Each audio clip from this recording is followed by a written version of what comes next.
realtyreport.com for details. 8:06, good morning to you, and in studio Erik Peterson from Proven Realty EXP, and he's in with us every Tuesday morning to talk real estate. You had that meeting the other day. How'd that go? Yeah, it was last week at the ARC. It was incredible. We had a lot of people there. Just want to thank everybody for coming out. Katie Brewer talked about mortgage rates. She was great as well, answered a lot of questions. And then we had Ryan Geltel and his 701 title team there. And it was incredible, really. We had, as I said, good turnout, really good information, and a lot of people took away something that they could use in their life to help them get a better deal on a house. One thing about Proven Realty EXP is that you guys revel in educating the public on real estate, and that's what that was all about. Yes, sir. It was our first one. We'll do one quarterly. As a financial advisor, I used to do those as well back in the day, and it was just a really good way to share experiences, knowledge, and then really, at the end of the day, just make everybody more educated so they can make more intelligent and higher quality decisions. Some people in business nowadays keep that knowledge close to the vest. They don't want you to have it because they feel like it takes away their advantage. But I've never found that to be the case. I found that if you share the knowledge, the people come back to you. Yes, absolutely, and it's obviously the golden rule. If you treat others as you want to be treated yourself and help them out and lift them up and help educate them, and especially get somebody into a house and change their life and their family's future, there's not a better feeling in the world. All right, let's talk about some changes in the market now, because it's getting cold, and that means that people want more shops to get inside. Well, how's that going? Yeah, it's been going great. The last week we've had 15 different companies reach out looking to get inside. Winter came especially early this year and surprised a lot of people. We've set a lot of record lows for days, of course. So as the phone's been ringing off the hook, companies are looking to get back inside, be able to work on their equipment and not have it tore down. There's not a lot of inventory in that kind of beginning price range, either to buy up to that 400,000, 500,000, 600,000, even up to $1 million. And we've had a lot of requests lately for folks looking to lease a shop for their companies, as they're anticipating 2023 is going to be another gangbuster year in the oil field. I have a friend who owns a restaurant in town, and she went out of town last week for the holidays. And I told her, you leave the key with me, because you've got to check on those things, especially with the cold. Otherwise, you're going to come back to a flooded restaurant. Yes? Yes, absolutely. I was in 3 buildings yesterday that had froze. The pipes were starting to freeze. Nobody was in these shops, and if you're not flushing the toilets, running the sinks, that water will stay stagnant, and it's a lot easier to freeze. I personally have experience. I bought a shop back in 2020, west of town, the old Schlumberger building. We called a heating contractor who came out and looked at the furnace, said that it was going to be fine. At the end of the day, it ended up shutting down, froze a pipe. We had over $140,000 insurance claim just to get that back up and running. And the worst part about it is it took about 9 months with the supply chain and contractors and just getting on the schedule. And so we lost a lot of income. And I would just tell anybody, the best thing you can do right now is make sure that your shops are heated, make sure your houses are heated, and especially detach the hoses at your house. A lot of people didn't do that. I've also been the victim of that as well. I didn't unconnect a hose back in Montana where I lived, ended up breaking a pipe inside the wall, flooded my whole basement, and would not recommend that to anybody. So what do you have to do?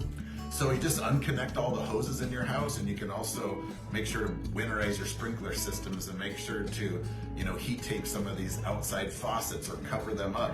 And then more importantly, just make sure you're checking on it, the heat's okay, or you're gonna end up freezing pipes and causing a lot of damage.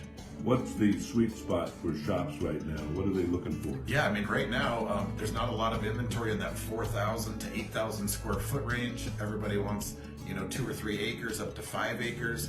It's got to be functional. In other words, working for an oil field company. And it comes down to price. We've seen rates come up a little bit on the lease side. They used to be like $8 to $12 a square foot plus triple net, which is the tenant would be responsible for taxes, maintenance, and insurance. And those are up about $1 or $2 per foot per year right now. And there's really nothing in that under 10,000 square feet range right now.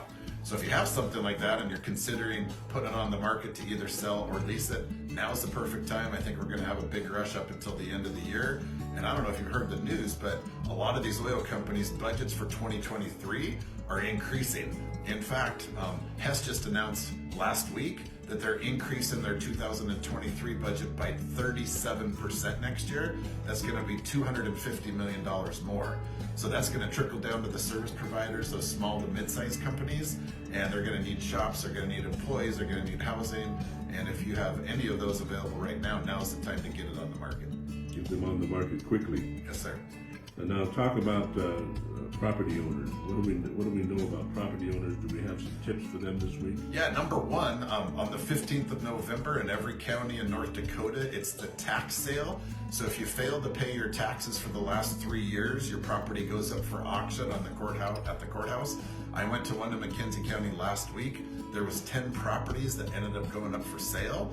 About that same number in Williams County as well. So I would say, first of all, if you're if you're an owner, make sure to pay your taxes so that you're not losing it for back taxes. Other states allow you, if you don't pay your taxes and it does go up for auction, to reclaim that later. North Dakota has the zero tolerance policy at literally 10 o'clock on the 15th in the morning. If you have not paid your taxes and caught those up, that property goes to auction, and unfortunately there's nothing you can do about it. So number one, pay your taxes. Number two, winterize your property, and then just really take care of it. So when is this auction coming up in North Dakota? So it was November 15th, so it's already gone for this year. But to make sure that you don't end up on the auction block next year, pay your taxes, or at least look into it. Many people were caught by surprise.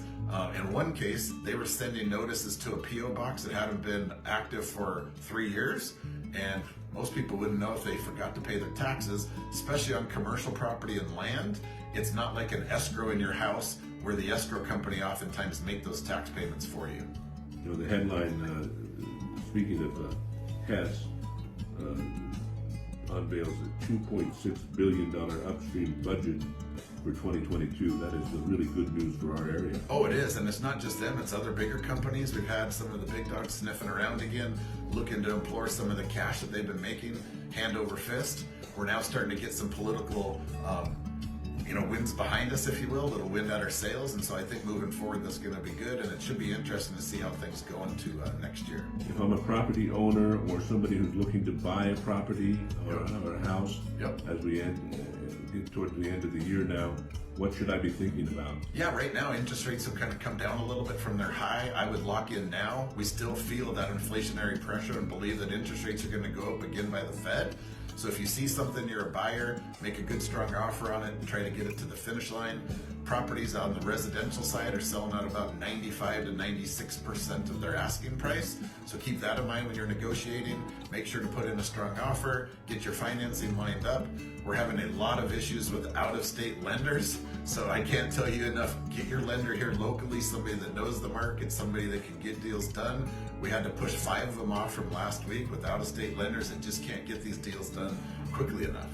Why is that? A lot of times they're not familiar with the market. Underwriting's a little bit different, and some of these banks that don't understand North Dakota and specifically the oil field and the cyclical nature of it don't have that same comfort level as the local ones that have been there through the ups and downs. Sounds good. Anything else as we head into the holiday week? No, I would just say tell everybody to have a great Thanksgiving. There'll be a lot of people driving. The roads are super icy. Make sure to be safe and make sure to be thankful. Reach out to your friends, your family.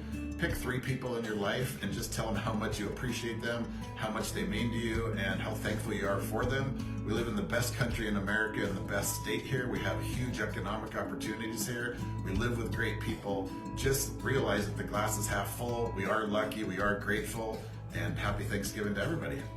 Eric, we look forward to Tuesday mornings with you. Thanks for stopping by. Sounds good. Thanks again, Tom. Happy Thanksgiving. Erik Peterson, every morning, Tuesday morning at 8 o'clock, talking real estate right here on Coyote Radio. Good morning to you. Be careful driving.